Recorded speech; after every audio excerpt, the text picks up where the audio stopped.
Avant que l'histoire ne commence vraiment, imagine simplement que tout peut ralentir. Il n'y a rien à réussir, rien à retenir, rien à comprendre trop vite. Seulement une nuit calme qui s'ouvre peu à peu, comme une fenêtre laissée entr'ouverte sur un jardin silencieux. L'air est tiède, presque immobile, et quelque part, très loin des pensées du jour, une rivière avance sans bruit pressé. Si tes épaules portent encore un peu de fatigue, laisse-les descendre. Si ton esprit garde quelques images, quelques phrases, quelques restes de la journée, il n'a pas besoin de les chasser. Dans cette histoire, tout ce qui pèse devient plus léger simplement parce que la nuit sait recevoir ce qu'on lui confie. Le village de Clerval reposait au creux d'une vallée douce, entre des collines sombres et une forêt ancienne que les habitants appelaient la forêt de Nacre. Le jour, Clerval était un lieu simple, fait de ruelles pavées, de petits jardins, de portes en bois clair et de linge suspendu aux fenêtres. On y entendait parfois les roulantes d'une charrette, les voix basses des voisins, le froissement des paniers remplis d'herbes ou de pain chaud. Mais la nuit, le village devenait autre chose.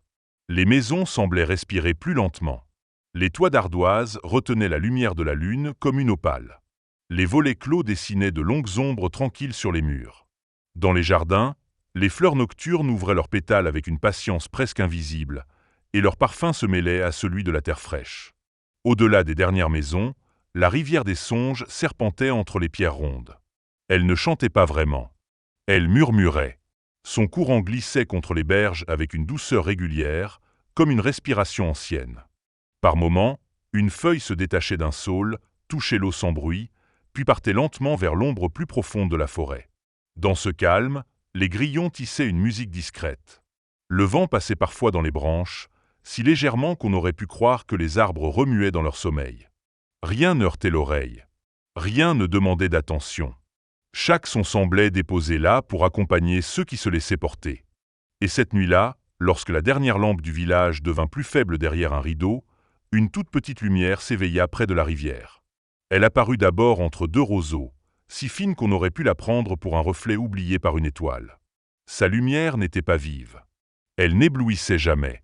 Elle brillait d'un doré doux, enveloppé, comme une braise minuscule gardée dans le silence. Cette luciole s'appelait Luma. À Clerval, presque personne ne l'avait vue clairement.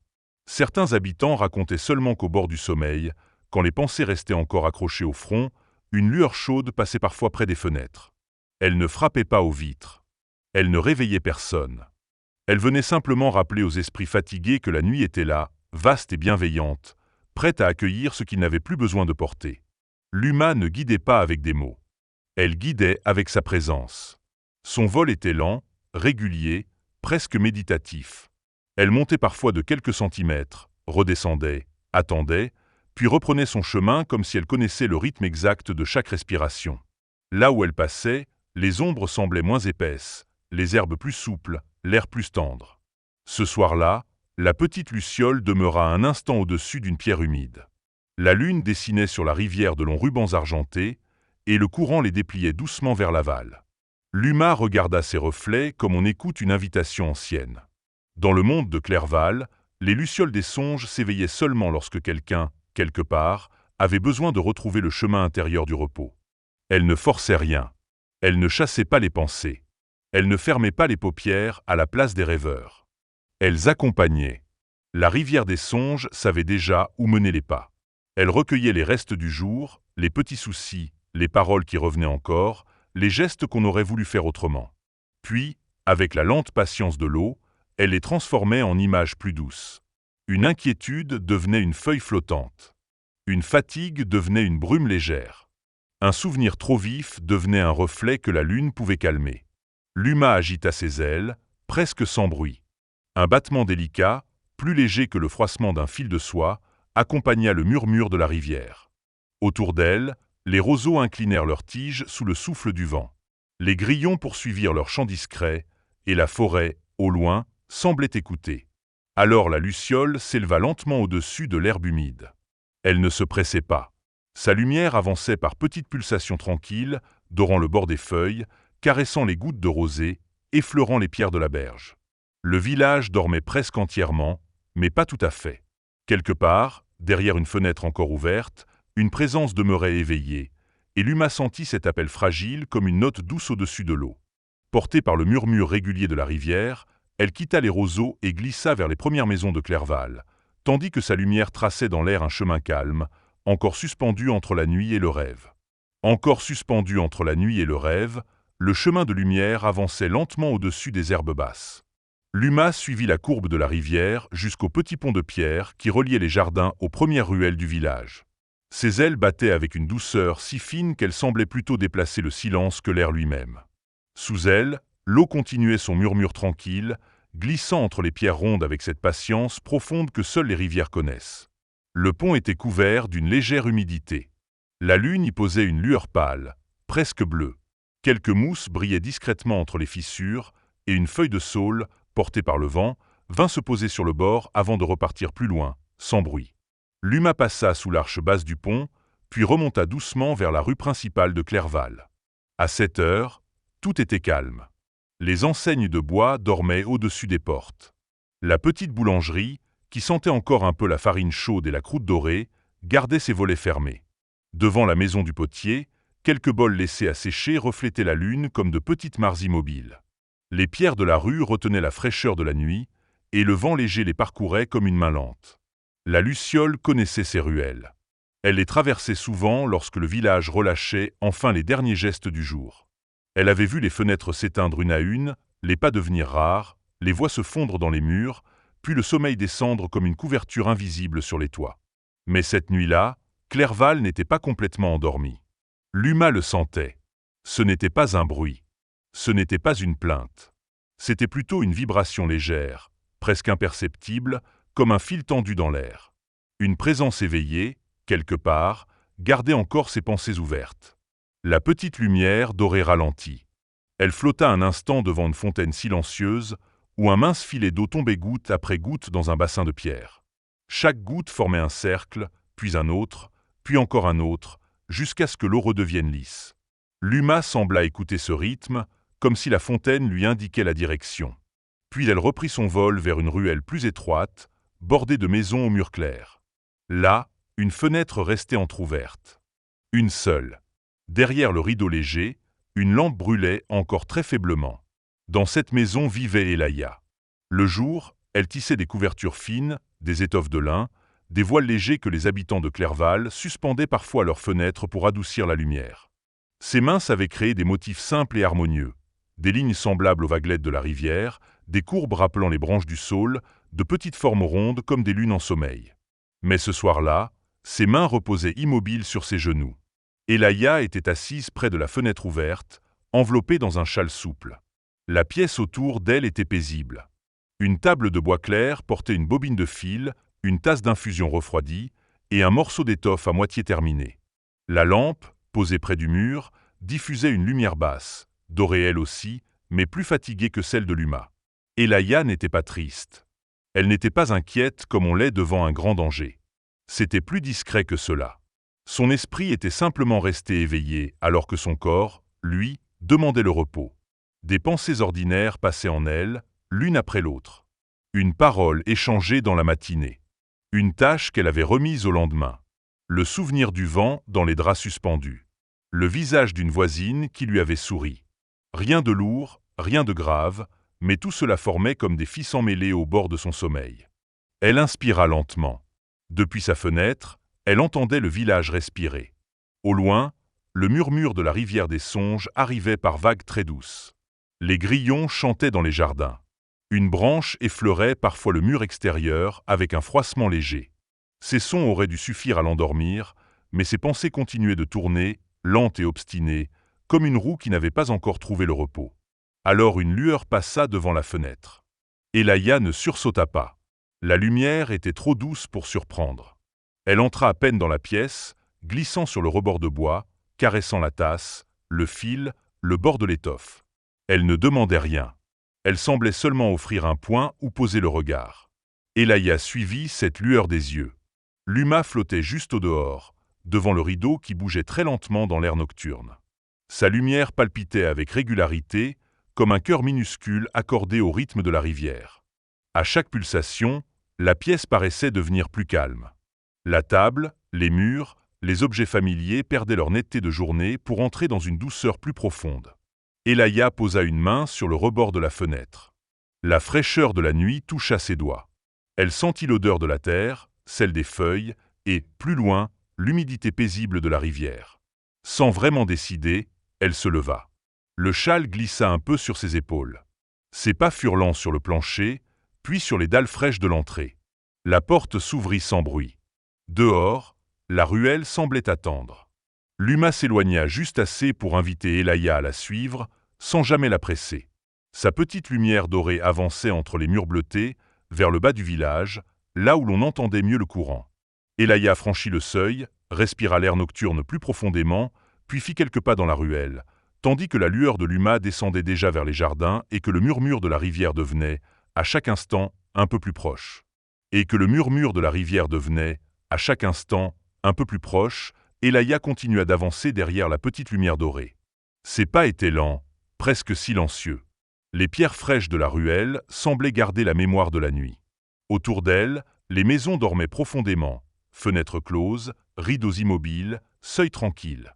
Rien ne bougeait vraiment, hormis le souffle léger du vent qui passait entre les murs et venait soulever par instants le bord de son châle.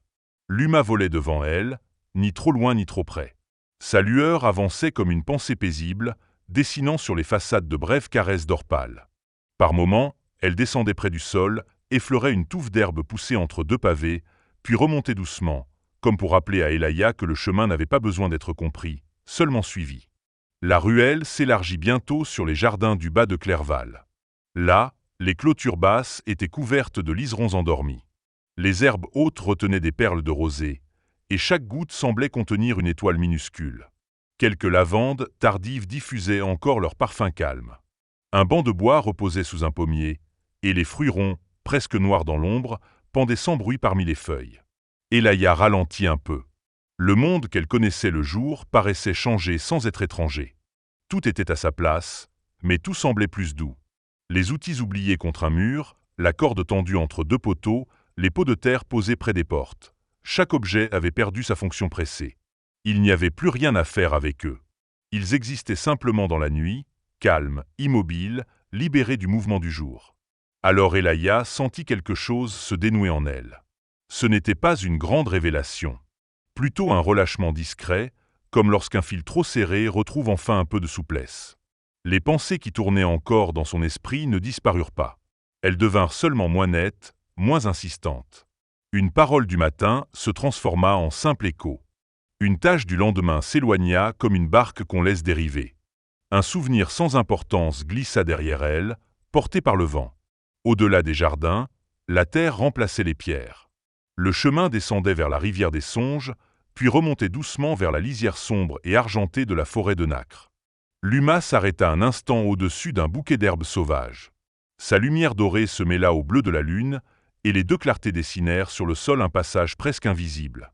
Elaya posa le pied sur ce chemin de terre. Sous ses semelles, le sol était plus tendre. L'air sentait la mousse, les feuilles fraîches et l'eau courante. Devant elle, les premiers arbres de la forêt se tenaient immobiles, hauts et paisibles, comme s'ils veillaient depuis longtemps sur l'entrée d'un rêve. Luma reprit son vol entre les premiers troncs, et Elaya la suivit sans hâte. La forêt de nacre ne ressemblait pas aux forêts épaisses que l'on traverse en plein jour. La nuit lui donnait une profondeur apaisante. Les branches ne barraient pas le passage. Elles formaient au-dessus du sentier une arche souple, un toit vivant où la lune se déposait en taches pâles. Les feuilles, remuées par le vent, produisaient un froissement régulier, si doux qu'il semblait accorder les pas d'Elaya au rythme de la terre. Les grillons chantaient plus clairement ici. Leur musique venait des herbes, des racines, des pierres couvertes de mousse. Elle ne remplissait pas l'espace avec force. Elle l'accompagnait seulement, comme un fil sonore très fin, presque hypnotique. À mesure qu'Elaya avançait, elle remarqua que la rivière restait proche. On ne la voyait pas toujours, mais on l'entendait entre les arbres. Son murmure se mêlait au vent, parfois plus net, parfois plus lointain, comme une respiration qui suivait le chemin sans jamais se perdre. Luma volait bas. Elle passait près des fougères, dont les feuilles allongées brillaient d'un reflet humide. Elle contournait les troncs avec une lenteur parfaite, puis s'arrêtait parfois dans l'air, suspendue, laissant Elaya arriver à son rythme. Sa lumière dorée n'ouvrait pas seulement le chemin devant elle. Elle semblait aussi éclairer doucement l'intérieur des choses. Le bord d'une pierre, la courbe d'une racine, la pointe d'une feuille, la surface tranquille d'une flaque où tremblait une étoile. Elaya inspira. L'air de la forêt entra en elle avec une fraîcheur paisible. Il n'était pas froid. Il était pur, léger, chargé d'odeurs profondes. La mousse, l'écorce, les fleurs nocturnes, la terre humide. À chaque respiration, son corps semblait mieux comprendre qu'il pouvait se relâcher. Ses épaules descendirent un peu plus. Sa nuque s'assouplit. Ses mains, qui souvent retenaient sans qu'elle s'en aperçoive une tension invisible, s'ouvrirent lentement le long de son châle. Elle pensa à sa maison, à la lampe restée basse, à l'étoffe inachevée sur la table. Mais ces images n'avaient plus la même prise sur elle. Elles existaient encore, quelque part derrière elle, dans le village endormi, mais elles ne demandaient plus rien. Le fil pouvait attendre. La lampe pouvait brûler doucement. La maison pouvait rester ouverte à la nuit. Tout ce qui n'était pas terminé pouvait simplement reposer. Le sentier tourna légèrement. Entre les troncs apparut un éclat argenté. D'abord mince, presque confondu avec la brume, puis plus large, plus calme. La rivière des songes se montrait à nouveau, glissant entre les racines basses et les pierres polies. Sa surface retenait la lumière de la lune en longues bandes souples, qui semblaient avancer sans effort vers le cœur de la forêt. Luma s'approcha de l'eau. Sa clarté dorée se posa sur les reflets argentés, et pendant un instant, la rivière sembla porter deux lumières à la fois, celle du ciel et celle de la luciole. Elaya sentit son souffle devenir encore plus lent, comme si le courant lui apprenait à ne rien retenir. Elle continua d'avancer au bord de l'eau, guidée par Luma, tandis que les branches du vieux saule commençaient à paraître plus loin, penchées vers la rivière, mouvantes et silencieuses dans la brume claire. Mouvantes et silencieuses dans la brume claire, les branches du vieux saule semblaient flotter au-dessus de la rivière des songes. Elaya s'en approcha sans presser le pas. À mesure qu'elle avançait, le sentier devenait plus doux, couvert d'une mousse fine qui amortissait presque entièrement le bruit de ses pas. La forêt autour d'elle gardait son souffle lent. Les troncs se dressaient dans une lumière argentée, les feuilles tremblaient à peine, et le chant des grillons formait un voile sonore délicat, posé derrière le murmure de l'eau. Luma vola jusqu'aux premières branches du saule.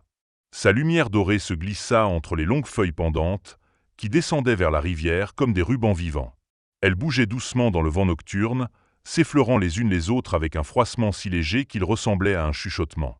Ce n'était pas une voix, pas vraiment. C'était plutôt une présence ancienne, tranquille, qui semblait dire sans mots que tout pouvait être déposé ici. Le saule des murmures vivait au bord de la rivière depuis plus longtemps que la mémoire du village. Ses racines plongeaient dans la terre humide et disparaissaient sous l'eau claire. Son tronc large portait les marques lentes des saisons, mais aucune dureté ne venait de lui. Même son écorce, creusée par le temps, semblait douce sous la lumière de la lune. Elaya s'arrêta près de lui. Elle ne ressentait ni surprise, ni peur. Dans cette forêt, rien ne demandait d'être expliqué. La nuit ne cherchait pas à convaincre. Elle offrait simplement des lieux où l'esprit pouvait se poser. Luma descendit lentement jusqu'à une racine courbée, juste au-dessus de la berge. Là, elle resta suspendue, sa petite clarté palpitant au rythme du courant. Elaya comprit qu'elle pouvait s'approcher encore. Elle écarta doucement quelques feuilles basses du saule, et leur contact contre sa main fut frais, presque soyeux. Sous l'arbre, l'air était différent, plus calme encore. Les sons semblaient arrondis. La rivière murmurait avec plus de profondeur. Le vent passait dans les feuilles sans jamais les brusquer. Même les grillons paraissaient plus lointains, comme si le saule avait créé autour de lui une chambre paisible ouverte sur la nuit. Elaya respira lentement. Elle sentit la fraîcheur de l'eau monter vers elle, mêlée à l'odeur de mousse et de bois humide. Son châle reposait sur ses épaules avec une lourdeur agréable. Son corps était encore debout, mais une part d'elle-même semblait déjà s'asseoir intérieurement, comme si elle venait d'arriver dans un endroit où aucun effort n'était nécessaire. Luma s'éleva alors de quelques centimètres, puis se tourna vers la rivière. Elaya suivit la petite lumière du regard et observa l'eau. La rivière des songes glissait devant elle avec une lenteur profonde. Sa surface n'était jamais complètement immobile, mais ses mouvements étaient si doux qu'ils invitaient les yeux à se détendre. Les reflets de lune se déroulaient sur le courant en bandes argentées. Par endroits, la lumière de Luma y ajoutait de petites touches d'or, comme si la nuit mêlait deux formes de calme, celle du ciel et celle de la terre. Puis, dans l'eau, Elaya aperçut des images. Elles ne surgirent pas brusquement. Elles apparurent comme apparaissent les souvenirs lorsqu'on ne les cherche plus. D'abord une couleur, puis une forme, puis un geste. Elle vit la pièce où elle travaillait le jour, le bois de sa table, le fil clair entre ses doigts. Elle vit la tasse d'infusion laissée près de la lampe, le tissu interrompu, la courbe inachevée d'un motif. Son esprit voulut un instant reprendre ces images, les rangers, les expliquer. Mais la rivière les adoucit. Le fil sur la table devint un fil de lumière flottant sur l'eau. L'étoffe inachevée devint une vague souple qui se défaisait sans tristesse. La tasse refroidie devint un cercle tranquille à la surface du courant. Rien ne disparaissait avec violence. Tout changeait de forme, lentement, comme si la rivière savait transformer les restes du jour en quelque chose de plus léger. Elaya vit aussi quelques visages croisés dans le village. La voisine au panier d'herbe. Le vieil homme près du puits. Un enfant endormi contre l'épaule de sa mère. Ces images passèrent dans les reflets, puis s'éloignèrent avec le courant. Elle n'appelait plus de réponse. Elle n'avait plus besoin d'être reprise. Le saule des murmures fit frémir ses feuilles. Ce bruissement descendit autour d'Elaya comme une couverture sonore. Il se mêla à l'eau, au vent, au grillon, et forma un rythme si doux qu'elle sentit son souffle s'y accorder naturellement. Inspirer devenait simple. Expirer devenait plus long. Entre les deux, il y avait un espace calme où rien ne manquait. Ses pensées ne s'arrêtèrent pas. Elles devinrent seulement plus transparentes. Comme des nuages très fins qui passent devant la lune sans l'obscurcir, elles traversaient son esprit puis continuaient leur chemin. Elaya n'avait plus besoin de les suivre. Elle pouvait les laisser flotter. Une pensée venait, touchait la surface de l'eau intérieure, puis s'éloignait, emportée par le même courant paisible qui glissait devant elle. L'Uma reprit lentement son vol. Elle suivit la rive sur quelques pas, se posa un instant au-dessus d'une pierre plate, puis s'éleva de nouveau. Sa lumière indiquait que le chemin ne s'arrêtait pas au saule. La rivière continuait plus loin, vers une partie plus profonde et plus claire de la forêt. Elaya sentit la plante de ses pieds contre la mousse, la douceur de son châle, la fraîcheur tranquille de l'air sur son visage. Elle inclina légèrement la tête sous les branches du saule, non comme un adieu, mais comme on passe sous un rideau de feuilles pour continuer vers une chambre plus silencieuse encore. Alors elle reprit sa marche au bord de l'eau, tandis que l'Uma avançait devant elle dans la brume légère et que le murmure de la rivière l'accompagnait plus profondément entre les arbres. Plus profondément entre les arbres, le murmure de la rivière accompagnait chacun des pas d'Elaya. Le chemin suivait maintenant une courbe lente, presque imperceptible. La forêt de nacre semblait s'ouvrir sans se dévoiler tout à fait. Les troncs s'écartaient par endroits, laissant passer de longs rayons de lune qui glissaient sur la mousse comme une eau silencieuse.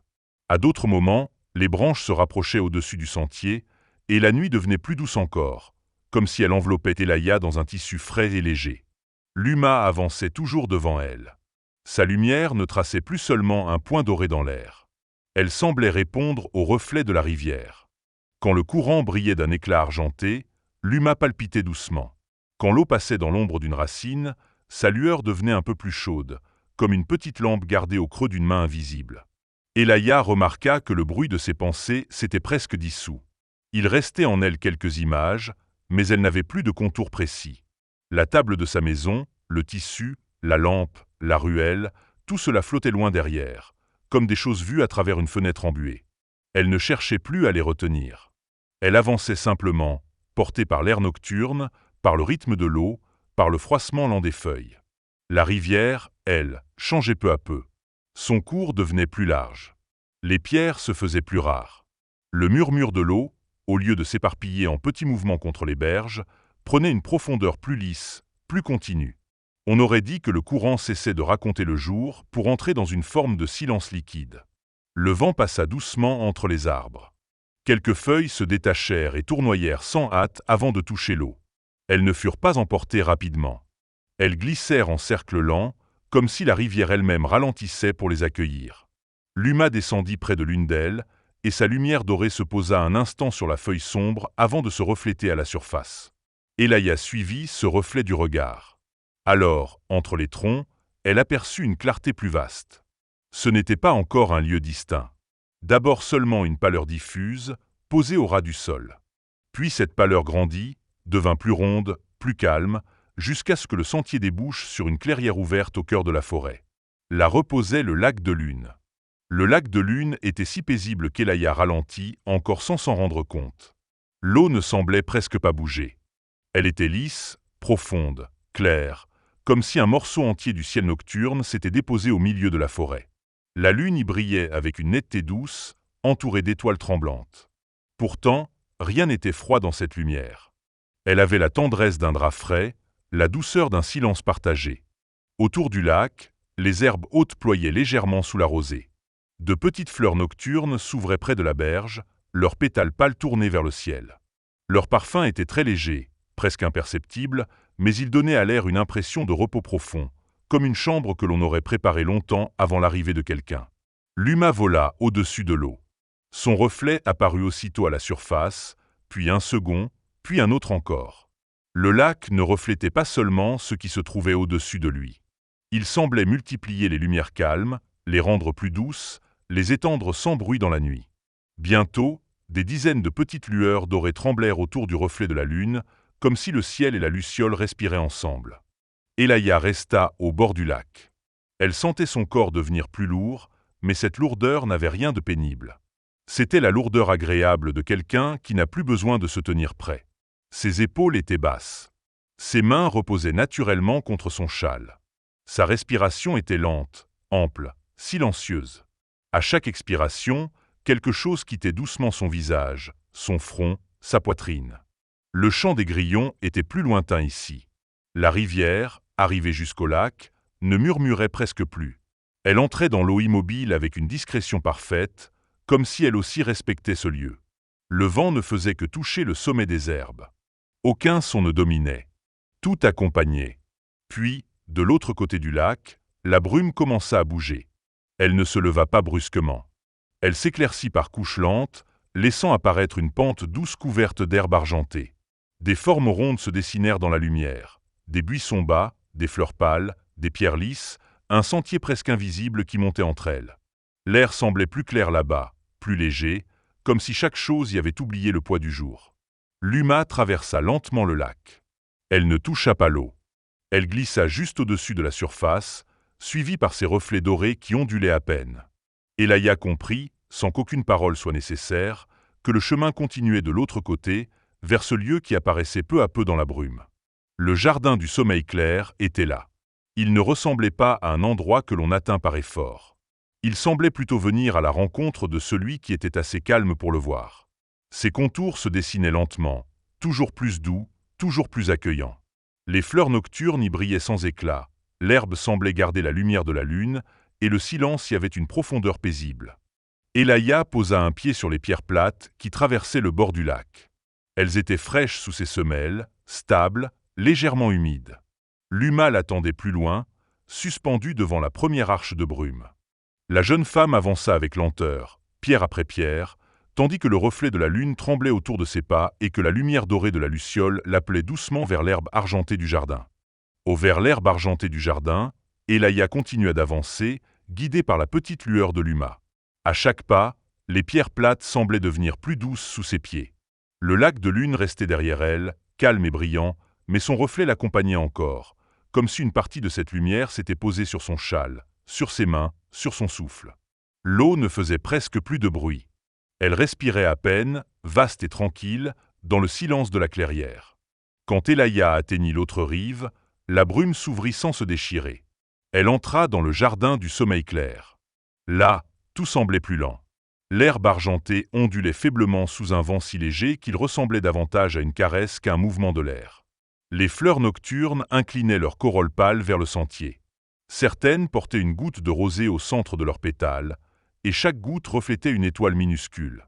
Les pierres, posées çà et là dans le jardin, avaient des formes rondes, polies, comme si le temps les avait adoucies pour qu'aucun regard ne s'y accroche trop longtemps. L'Uma avançait très lentement. Sa lumière, autrefois petite et précise, semblait maintenant plus diffuse. Elle ne dessinait plus seulement un chemin devant Elaya. Elle se mêlait à l'air, à la brume, au reflet du lac, jusqu'à donner au jardin entier une clarté dorée presque imperceptible. Ce n'était pas une lumière qui éclairait pour montrer. C'était une lumière qui rassurait. Elaya sentit alors que son corps n'avait plus besoin de se tenir droit avec effort. Ses épaules s'abandonnèrent davantage. Sa mâchoire se détendit. Son front, qui avait gardé durant la soirée une fine tension, devint plus lisse. Elle respirait lentement, et chaque respiration semblait descendre plus bas en elle, comme si l'air trouvait des espaces oubliés, des lieux intérieurs où la fatigue pouvait enfin se poser. Autour du jardin, la forêt demeurait présente. On entendait encore les grillons, mais leur chant semblait venir de très loin, adouci par les arbres. La rivière murmurait derrière la clairière, plus discrète encore, comme une mémoire tranquille. Le vent passait parfois dans les feuilles du saule des murmures, et ce bruissement arrivait jusqu'ici en vagues légères, presque semblable au froissement d'un drap que l'on ajuste avec soin. Elaya suivit Luma sur un sentier étroit. Il ne montait ni ne descendait vraiment. Il avançait entre les herbes argentées, contournait quelques fleurs, longeait une pierre claire, puis se perdait dans un espace plus ouvert, au centre du jardin. Là, la brume formait un cercle souple, et au milieu de ce cercle reposait un tapis de mousse pâle, épais, doux, couvert de lumière lunaire. Luma s'arrêta au-dessus de cette mousse. Elle ne dit rien. Elle n'en avait jamais eu besoin. Elaya comprit seulement qu'elle pouvait s'approcher encore, et qu'à partir d'ici, il ne s'agissait plus vraiment de marcher, mais de laisser le calme venir jusqu'à elle. Elaya fit quelques pas dans la mousse claire. Elle sentit aussitôt sa douceur sous ses pieds, profonde et accueillante. La mousse ne s'enfonçait pas vraiment. Elle soutenait avec délicatesse, comme si le jardin connaissait exactement le poids qu'il devait recevoir. L'air était tiède, silencieux, parfumé d'herbes fraîches et de fleurs nocturnes. Rien ne pressait. Rien ne tirait vers l'avant. Même la pensée du retour n'existait pas encore. Luma descendit lentement. La luciole se posa sur une tige fine, juste à côté d'Elaya. Sa lumière battait à un rythme calme, régulier, presque semblable à une respiration. Doré, puis plus doux. Doré, puis plus doux encore. Chaque pulsation semblait inviter le monde à relâcher un peu plus ce qu'il tenait. Alors, au loin, dans le village de Clerval, quelque chose changea. Ce n'était pas visible pour ceux qui dormaient déjà. Mais dans chaque maison, derrière chaque volet clos, dans chaque chambre paisible, une infime poussière de lumière passa comme un rêve bienveillant. Elle ne réveilla personne. Elle effleura seulement les fronts, les oreillers, les mains reposées sur les draps. Le potier, dans son sommeil, relâcha les doigts qu'il avait gardés serrés. La boulangère respira plus profondément. Un vieil homme qui dormait près d'une fenêtre entr'ouverte sourit à peine, sans savoir pourquoi. Et dans la maison d'Elaya, la lampe basse continua de brûler doucement, éclairant l'étoffe inachevée, qui n'avait plus rien d'une tâche oubliée. Elle attendait simplement le matin. Dans le jardin du sommeil clair, Elaya s'assit sur la mousse. Puis, lentement, sans effort, elle s'allongea. Au-dessus d'elle, le ciel semblait plus vaste qu'avant. Les étoiles n'étaient pas nombreuses, mais chacune brillait avec une douceur stable.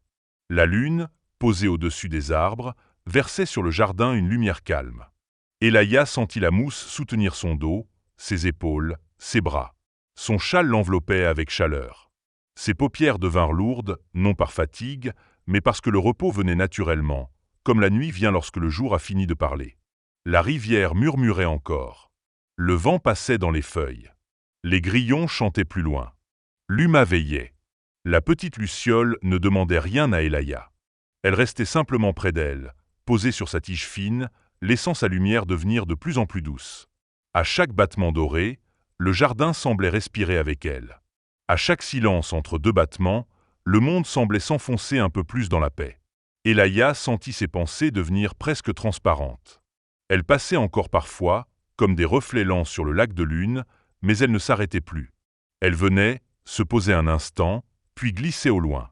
Il n'y avait plus besoin de les suivre. Il n'y avait plus besoin de répondre.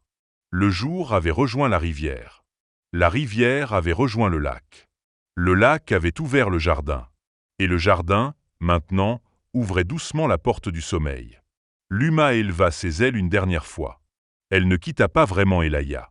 Elle monta seulement un peu plus haut, pour que sa lumière puisse se répandre sur tout le cercle de mousse. Elle devint un point doré au-dessus du jardin, minuscule et rassurant, comme une étoile descendue tout près de la terre.